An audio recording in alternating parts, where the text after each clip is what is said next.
Bonjour, bienvenue pour ces nouvelles rencontres. Aujourd'hui, je reçois Océane Barberousse. Bonjour Océane. Bonjour Camille.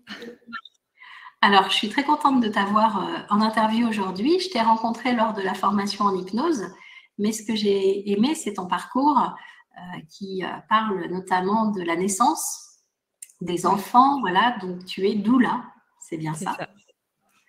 Est-ce que tu peux nous expliquer un peu ce qui t'a amené à choisir ce métier et à quoi il ressemble ce métier? En synthèse, on va essayer de faire court. Ce qui m'a amenée au métier de doula, en fait, moi, j'ai toujours été très attirée par le monde de la naissance, assez fascinée, par ce merveilleux processus, mais vraiment depuis enfant. Et puis, heu et puis voilà, après j'ai grandi, j'ai fait des études pas du tout dans ce domaine-là, hein. Je connaissais assez peu le métier de sage-femme, mais voilà, c'est pas forcément, là où je me suis engagée. J'ai fait des études plutôt littéraires, et puis après je me suis orientée, vers encore autre chose, plutôt, vers la chefferie de projet dans le développement informatique. Et du coup, j'ai travaillé pendant une dizaine d'années dans plusieurs, entreprises, des petites, des moyennes, des grosses. Et à un moment donné dans ma vie, je suis devenue maman. Je suis devenue maman. Il y a beaucoup de choses qui ont résonné en moi, beaucoup de souvenirs de personnes, en fait, autour de moi qui avaient elles-mêmes été mamans et qui n'avaient pas forcément vécu la meilleure période de leur vie, comme la société veut bien nous le faire croire. Hem et où j'ai été assez démunie finalement face à ces personnes qui étaient en difficulté et qui trouvaient pas forcément d'accompagnement adéquat, qui se sentaient très seules. Donc ça a aussi un petit peu commencé par là, avec des dépressions postpartum autour de moi. Je savais pas ce que c'était forcément, à ce moment-là. Je faisais ce que je pouvais pour ces personnes-là avec les moyens que j'avais et les connaissances surtout que j'avais, et donc je suis devenue maman à mon tour. Et du coup, je me suis dit: «OK». Ça me faisait très peur, cette histoire de dépression postpartum, et finalement c'est pas du tout ça c'est pas du tout ça que je retiens en fait de ma propre expérience. Mais du coup, je me suis ouverte à beaucoup d'autres choses, et la maternité m'a fait switcher vraiment. Moi, je me voyais plutôt comme une maman qui allait vouloir reprendre le travail assez vite, et finalement pas du tout, pas du tout. Et quand j'ai repris, j'ai eu la chance d'avoir une promotion dans l'entreprise où j'étais, d'être dans une entreprise qui était vraiment bienveillante. Donc vraiment, il y avait aucune raison que ça se passe mal, et ça se passait d'ailleurs très bien, hein. Mais moi, j'avais le cerveau qui était coupé en 2 entre, l'envie de bien faire mon travail. Je suis quelqu'un d'assez, voilà, d'assez consciencieuse, qui a une vraie conscience professionnelle, et donc j'étais coupée en 2 entre ça et l'envie d'être avec ma famille, l'envie d'être avec ma fille. Et puis un jour, un jour, j'ai eu un accident de la circulation, j'ai eu un accident de moto, et puis, je sais pas comment l'expliquer. C'est comme si, j'ai vraiment pris ça comme un signe que, il fallait vraiment que je change des choses parce que j'étais plus du tout alignée avec ce que je faisais. Et puis, j'ai une amie au Canada qui s'appelle Mathilde, qui était doula là-bas, et qui m'avait beaucoup parlé, surtout pendant ma grossesse, de ce joli métier, et que, sans le savoir, qui a planté des graines. Et à partir de ce moment-là, en fait, de cet, accident de la vie, je l'ai vraiment pris comme une opportunité pour rebondir et en faire quelque chose. Et c'est là où j'ai commencé à faire mes recherches pour me former, et donc je me suis formée avec un organisme canadien. Hem et puis voilà comment j'y suis arrivée, en essayant d'être assez concise. Mais voilà, ça a été surtout une grande transformation, cette maternité, plusieurs événements qui m'ont amenée ouais, à faire vraiment un virage à 180 degrés, et à devenir la doula que je suis aujourd'hui.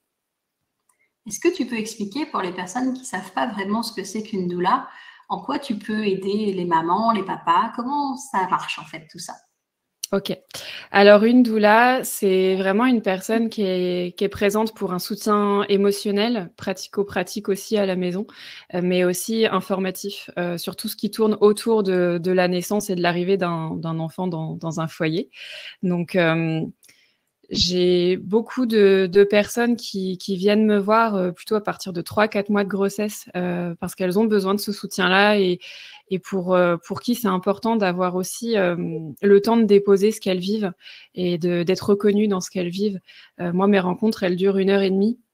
Et souvent, c'est pas forcément le temps qu'elles peuvent avoir dans l'accompagnement qu'elles peuvent avoir dans le système de santé, qui est très bien et qui est nécessaire pour accompagner les grossesses. Mais moi, je propose un accompagnement qui est différent. Je suis pas du tout dans le domaine du médical.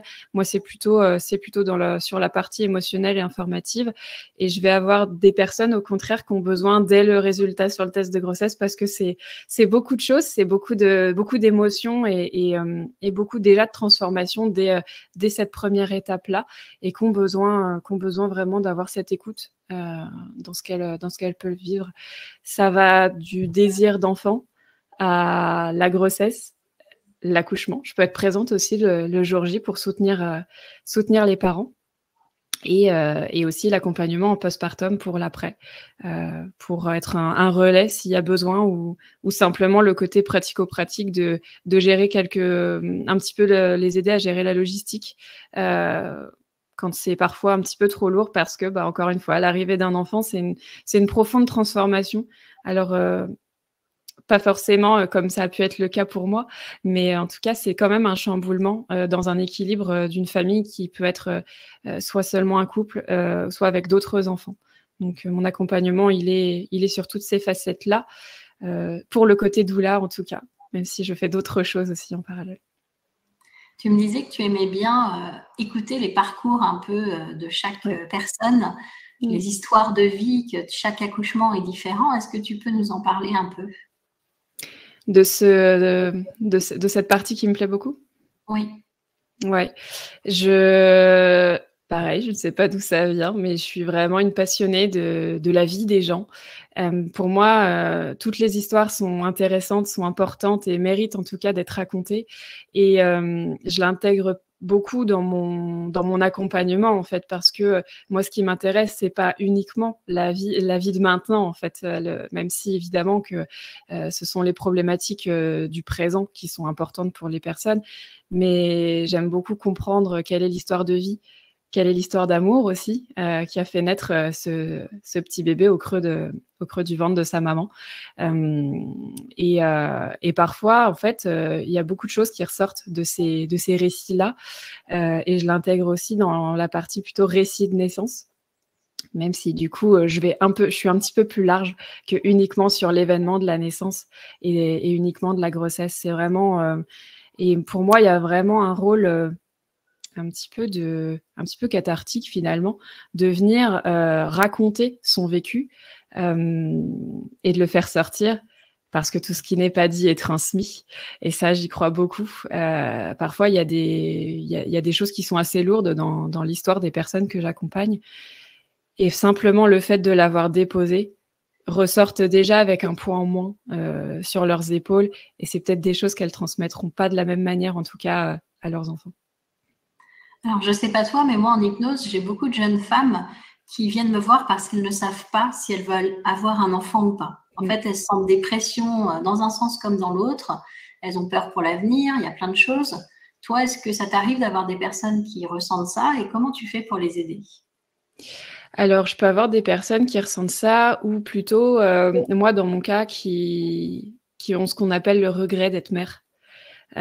Qui ont un regret, en fait, qui comprennent pas pourquoi elles ressentent ça alors que c'est censé être un amour immédiat, un coup de foudre pour son enfant. Moi, ce que je leur dis souvent, c'est que le coup de foudre, déjà, c'est un petit peu une légende. C'est pas forcément immédiat. Et j'essaie de comprendre qu'est-ce qu'il y a derrière ce regret, derrière la phrase « je regrette d'avoir fait un enfant ». Qu'est-ce qu'il y a? Est-ce que c'est le regret de notre vie d'avant? Est-ce que c'est le regret de notre liberté? Est-ce que c'est le regret d'avoir une personne qui dépend de nous? Finalement, parfois, c'est des choses qui vont remplir une personne, un papa ou une maman. Et pour d'autres, ça va être quelque chose de très, très difficile de se rendre compte qu'elles ont la responsabilité d'eux. Et ça, du coup, c'est des choses que j'essaie de leur faire verbaliser. Et après, il y a toujours un travail en hypnose qui est possible aussi pour venir apaiser. Et si c'est pas apaisé, à minima, essayer de comprendre pour, dans un second temps, apaiser les choses. Et parfois, il y a des choses qui se débloquent, elles comprennent un petit peu mieux et elles repartent encore une fois plus légères. Et ça reste des personnes qui sont généralement de très très bonnes mamans parce que rien que de se poser la question, rien que de le verbaliser et de venir me voir pour essayer de comprendre, ça, c'est déjà une démarche qui est hyper positive et je valorise ça énormément en fait auprès de ces personnes. Moi, ce que je remarque souvent dans ces personnes-là, de mon côté en hypnose, c'est qu'il y a souvent un fantasme de la vie qu'elles pourraient avoir si elles n'avaient pas d'enfants. Elles s'imaginent qu'elles sortiraient tout le temps, etc. Oui. Et finalement, quand on va creuser un petit peu au fond d'elles, c'est pas ce à quoi elles aspirent. Si par exemple elles laissent l'enfant pour un week-end, eh ben c'est pas forcément sortir tout le temps qui va leur faire plaisir. Donc il y a cette notion de fantasme qui, moi en tout cas, ressort beaucoup. Ouais et l'inverse est vrai, je trouve, parce que parfois, c'est des personnes qui vont venir justement avec ces fantasmes-là en se disant: «Oh là là, je pourrais faire tellement plus de choses si j'avais pas d'enfant» et quand on regarde un tout petit peu en arrière sur, la période avant enfant, bah, enfin voilà, où des personnes qui vont me dire: «Oh là là, je pourrais voyager, je pourrais aller faire du shopping, je pourrais aller faire plein de choses, plein d'activités». Mais c'était quoi ta vie d'avant? Bah, finalement, voilà, c'était absolument pas ça. Donc finalement, quand tu as eu l'occasion, voilà. Et est-ce qu'un enfant t'empêche de voyager, t'empêche, d'aller faire des choses? La réponse, elle est plutôt non, parce qu'il y a beaucoup de solutions qui existent aujourd'hui pour avoir du relais, même quand on n'a pas forcément sa famille, autour de soi, pour justement faire des choses, qui sortent de l'ordinaire, qui nous sortent de notre quotidien. Donc, je suis assez d'accord avec toi, mais l'inverse est vrai de la vie d'avant était pas forcément, la vie rêvée, en fait, qu'elle s'imaginait. On est souvent amnésique à la solitude, aux souffrances qu'on a pu vivre avant et beaucoup dans le fantasme. Ouais. Et j'ai remarqué, moi, dans les jeunes autour de moi, en tout cas, qu'ils n'ont plus du tout le même comportement que nous avec nos enfants, nous les vieux, je parle. C'est-à-dire qu'ils ont tendance à se priver de sortir, à se priver de voyager, à pas forcément faire les choses avec les enfants, comme si les enfants ne pouvaient pas vivre la même chose. T'en penses quoi, toi ?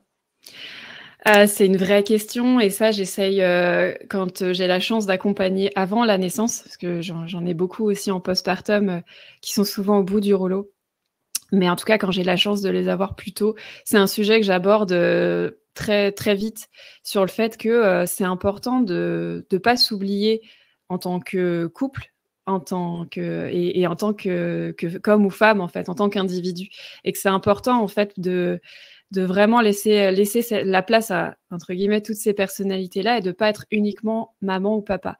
Il y a des personnes à qui ça va très, très bien justement d'être très focus sur les enfants et c'est OK, il y a pas de souci. C'est plutôt pour les personnes qui sont craintives de ça, de cette, évolution en fait de leur vie et j'ai tendance aussi à les encourager à prendre du temps pour elles, à prendre du temps en couple aussi parce que, en fait, on veut nous dire que si on laisse son enfant, c'est qu'on n'est pas des bons parents, c'est que, voilà, on laisse d'autres élever nos enfants. Je suis pas du tout d'accord avec ça. Enfin, il y a une nuance, en fait, à mettre entre tout ça, je pense et au contraire, de prendre du temps pour soi, de prendre du temps pour son couple, c'est par extension prendre soin de son enfant parce qu'on va revenir avec, justement, beaucoup moins de tension, beaucoup plus allégé parce qu'on va avoir passé un bon moment soit seul, soit en couple et ça va forcément être bénéfique pour l'ensemble de la cellule familiale. Donc, c'est un sujet qui me tient à cœur de toujours partager pour, encore une fois, planter des graines. On ne peut pas savoir comment on sera à la naissance de son enfant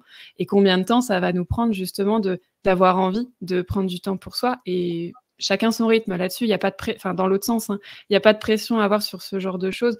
Mais c'est de planter une graine, de se dire: «OK, si j'ai envie de prendre du temps pour moi, parce que là, j'en ai marre, j'ai envie de voir autre chose, ou parce que juste, j'ai besoin de prendre l'air, pour moi ou pour mon couple, vraiment, faut le faire». J'encourage vraiment, vraiment à le faire parce que souvent, les retours derrière ça, c'est: «Oh là là, mais tu avais raison, parce que du coup, prendre du temps pour nous 2, on s'est retrouvés». Et en fait, on se rend compte qu'on s'aime toujours parce que souvent, les premières années de vie de bébé, c'est pas toujours évident pour le couple et c'est important de de se rendre compte que malgré les difficultés du quotidien, s'il y en a, ça peut aussi très bien se passer. En tout cas, qu'on s'aime toujours. Moi, j'aime beaucoup le proverbe africain qui dit qu'il faut tout un village pour élever un enfant et que c'est OK de pouvoir confier l'enfant à nos parents, à nos amis. Ouais. Il leur apporte aussi d'autres visions de la vie et ça, c'est super important. Et ce que j'aime bien aussi dans ce que tu fais remarquer, c'est qu'il n'y a pas qu'une seule façon d'être parent, il y en a mille et une. Et c'est de trouver la sienne. C'est ça. Est-ce que tu as un conseil à donner à des parents qui ont des tout petits bouts et qui ont du mal, c'est la période du non, c'est compliqué, ils ne dorment pas bien? Qu'est-ce que tu peux donner comme conseil à ces parents-là? Alors, j'ai tendance à pas trop donner de conseils, plutôt à suggérer des choses. J'aime bien donner plein d'outils différents ou plein de manières de faire. Et encore une fois, chacun fait son marché et prend ce qui lui convient. Et ça, je trouve que c'est important de le dire. Qu'est-ce que je pourrais proposer, en tout cas, à ces familles-là? Dans un premier temps, vraiment, c'est de regarder l'environnement de l'enfant. Quel est son environnement? Est-ce que c'est un environnement qui est hyper sollicitant, hyper stressant? Qu'est-ce qui se passe dans la vie de l'enfant? Qu'est-ce qui se passe aussi dans son développement? Est-ce que, la période du non, donc on s'approche des 2 ans, 2 ans et demi, donc il y a aussi la propreté. Il y a, voilà, l'enfant, il est à une étape de sa vie où dans son cerveau, il commence à comprendre qu'il est un individu à part entière. Donc il peut s'opposer à l'autre. Donc et qu'il peut exprimer ce qu'il aime pas. Donc déjà, c'est plutôt, même si quand on est dans la situation, c'est pas évident, c'est plutôt une bonne nouvelle. Ça veut dire quand même que ça évolue plutôt bien chez notre enfant. Mais en tout cas, c'est important d'essayer de prendre du recul sur la situation plutôt que de voir le non comme une confrontation. C'est vraiment de voir où mon enfant en est. Et si, après avoir fait un petit peu le tour de son environnement, si on se dit: «OK, bon, le développement, pourquoi pas?» Sauf qu'il est plutôt dans un environnement où il s'est pas passé forcément d'événements émotionnels qui peuvent être forts. C'est aussi de regarder vers soi, parent. Je le sais, j'ai une enfant de 2 ans et demi. Donc je m'applique mes propres, ce que je peux préconiser ou ce que je peux tester, je propose toujours des choses que j'ai testées généralement. Et ça marche assez bien parce que si nous-mêmes, on est dans une situation où on est dans une période où on est stressé, où on est anxieux, où on est préoccupé, où on a la tête en tout cas qui va être pleine, où déjà on va être nettement moins attentif à notre enfant, parce que notre enfant, il a quand même besoin d'attention. En tout cas, on va potentiellement lui transmettre ces choses-là. C'est pas du tout pour se culpabiliser, hein, on reste des êtres humains. Mais en tout cas, si on se rend compte que nous-mêmes, en regardant vers soi, on n'est pas forcément au top de notre forme, c'est aussi de verbaliser les choses à notre enfant. De se dire, bah là, je suis triste, je suis en colère, je suis préoccupée, mais ça n'a rien à voir avec toi. C'est parce que il y a le travail, il y a une situation. Et peu importe l'âge de l'enfant, je trouve que c'est important de pas leur mentir et de pas cacher nos propres émotions à nos enfants. Si on a besoin de pleurer, on reste des êtres humains. En fait, c'est aussi de montrer à notre enfant qu'on a le droit de pleurer, que même les adultes, ils ont le droit de pleurer. Et j'ai la forte conviction que si on leur montre qu'on peut montrer nos émotions, déjà, je pense qu'on va libérer beaucoup de choses. Enfin, ou en tout cas, on va peut-être créer un petit peu moins de blocage, en tout cas sur l'aspect émotionnel. Et ça en fera peut-être des adultes un peu plus équilibrés. C'est ma conviction. Ça reste la mienne, en tout cas. Hein, je la partage aujourd'hui parce que tu me poses la question. Maintenant, j'entends que ce soit pas celle de tout le monde et surtout que ce soit difficile. Et c'est vrai que c'est difficile ces périodes-là quand on est fatigué, quand on est préoccupé. En fait, c'est pas toujours facile et parfois on crie, parfois on gère pas de la super meilleure manière qu'on aimerait et c'est OK aussi. Il faut se pardonner aussi parfois, hein, de pas être toujours le papa ou la maman qu'on aimerait être ou qu'on voit beaucoup sur les réseaux sociaux. C'est de trouver son équilibre et parfois quand on n'est pas, quand on n'est pas satisfait de la manière dont on l'a géré, c'est de se dire: «OK, comment je pourrais faire mieux la prochaine fois? Comment je pourrais avoir le relais avec mon conjoint ou ma conjointe?» Et puis on a le droit de s'excuser aussi auprès de nos enfants quand on a crié, quand on a été un peu trop rapide, un peu trop voilà, et c'est de leur montrer ça. C'est de leur donner aussi cet exemple-là qu'on peut se tromper, qu'on peut faire des erreurs, mais qu'on peut aussi se remettre en question et s'améliorer quotidiennement. Donc ouais, c'est ce que je pourrais proposer en tout cas à ces parents-là, même si derrière, il y a quand même beaucoup de choses, d'autres outils, hein. Là, c'est un petit peu le côté verbal, mais on peut faire beaucoup de choses avec l'hypnose, on peut faire plein de choses avec plein d'autres pratiques. L'essentiel, c'est de s'écouter et de s'y retrouver dans tout ça et de surtout pas rester seul si on se sent en difficulté. C'est OK. tu n'es pas que doula. Est-ce que tu peux nous parler de ce que tu fais à côté de ça? Ouais, je suis pas que doula, effectivement. Je suis aussi praticienne en hypnonatal. Donc, c'est tout ce qui va être, enfin, c'est l'hypnose vraiment focus sur la grossesse et l'accouchement. Sans rentrer dans un détail fou, voilà, on va essayer d'aller apaiser des peurs, on va aller booster la confiance en soi dans sa capacité à donner naissance à son bébé. Et c'est aussi, l'idée, c'est aussi d'apprendre à gérer l'intensité des contractions le jour J. Peu importe la manière dont on va donner naissance, que ce soit avec ou sans péridurale, ou même en césarienne programmée, il peut y avoir des choses à faire en hypnose. Donc voilà, et je pratique aussi l'hypnose sagesse, apprise avec toi, Camille, qui elle est complètement différente. Elle est très très douce, ce type d'hypnose-là. On utilise des histoires, des métaphores pour venir discuter avec l'inconscient et lui permettre d'aller dénouer des nœuds, si jamais il y en a dans l'histoire de la personne, dans le but qu'elle soit heureuse et équilibrée, et que les problématiques qu'elle peut rencontrer, en tout cas, soient apaisées et essayer de les résoudre, en tout cas. Et je pratique aussi des soins rebozo, plus autour de la femme. D'une manière générale, c'est un soin qui est d'origine mexicaine. Le rebozo, c'est le tissu.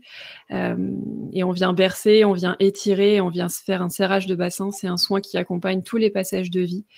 On en parle beaucoup dans le cadre du postpartum, parce que la naissance, c'est un passage de vie physiquement aussi qui est très fort, qui est très important, et émotionnellement qui est puissant. Mais ça peut être à l'adolescence, ça peut être à la ménopause, ça peut être parce qu'on a vécu un déménagement, un changement de vie, un changement de travail. Ça accompagne en douceur toutes ces phases de vie-là. Eh bien, merci beaucoup, Océane. Je vais mettre sous la vidéo tous les liens pour pouvoir te retrouver, pour pouvoir te contacter. Et je te dis à très bientôt. Merci beaucoup. Merci à toi, Camille. À bientôt.